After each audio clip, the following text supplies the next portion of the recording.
sounds like the lowing of a cow, the croaking of the frogs, and sound made by other animals and birds.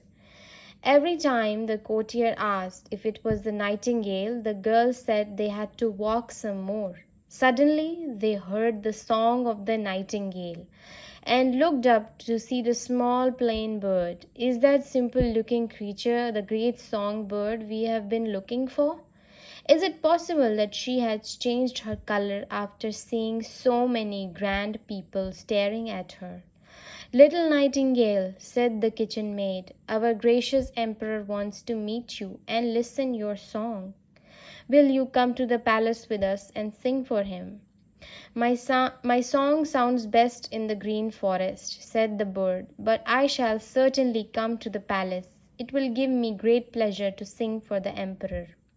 There was excitement in the palace. The porcelain walls were cleaned and polished, and the decorations were put up all over the palace. In the middle of the huge hall was a golden perch for the nightingale to sit on. All the people in the palace were dressed up for what was going to be a special event. Then the tiny grey bird flew into the room, sat on the golden perch, and sang so beautifully that the emperor's eyes filled with tears. All those who heard her with and all those who heard her were enthralled.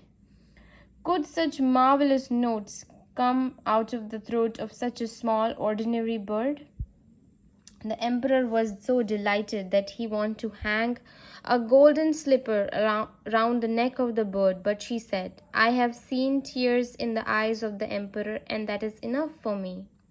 The bird continued to entertain the court that evening, and then it was decided that she should remain there in her golden cage. 12 servants were to take care of her, and a silken thread was tied to her leg. This did not last for long. One day, the emperor received a package that contained an artificial bird. It was covered with rubies and diamonds and all manner of precious stone. All who saw it said, how pretty this bird is. When it was wound up, it even sang like a real nightingale. The emperor was pleased. Now both the birds shall sing together, and we shall hear a duet. The birds did sing. But it didn't work well, for the artificial bird sang only one type of song, and Nightingale sang in her own natural way.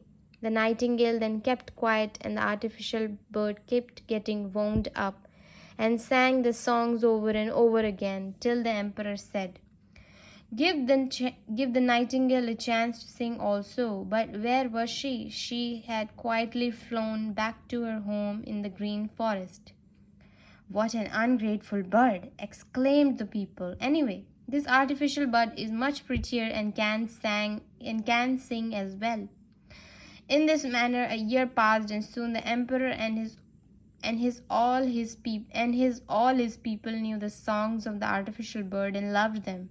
Only the poor fisherman knew that they were wrong, and no artificial bird could sing as well as their little nightingale.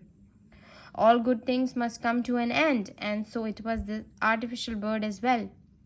With a whirring of the wings in the music machine in its bejeweled body, the bird suddenly stopped singing. It was fixed by a watchmaker, but he said that machine has worked for too long, and now the mechanical bird could sing just 1 year. The emperor was very sad. 5 years passed, and the emperor became very ill. The people were filled with sorrow. A new emperor was selected, as a sick emperor could die at any moment. The emperor was cold and pale and lay on his bed. There was silence in the palace that once had filled with the songs of the nightingale. The emperor looked at the artificial bird and said, sing, please sing. I have given you a golden slipper that hangs around your neck. Not a sound came from the bird. Meanwhile, the nightingale heard about the emperor's illness. She came and sat on the branch of a tree outside the emperor's bedroom window. She began to sing. She sang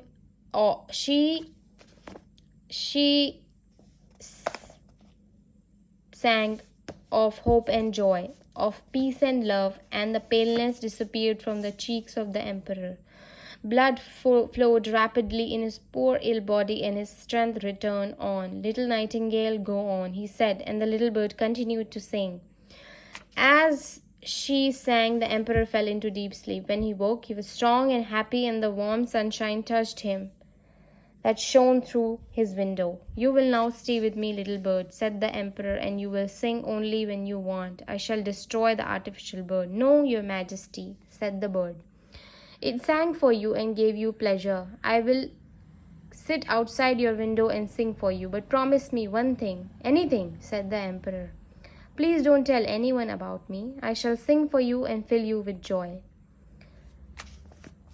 I shall go away to the fisherman and the poor who are tired and sad and will sing for them and make them happy. Let no one know there is a little bird that tells you everything and sings for your happiness. With this the bird flew away. The emperor got up, put on his best robe. His servants entered his room expecting to be dead, and there he was, strong and happy as ever. Their eyes were round with astonishment when he said, "Good morning."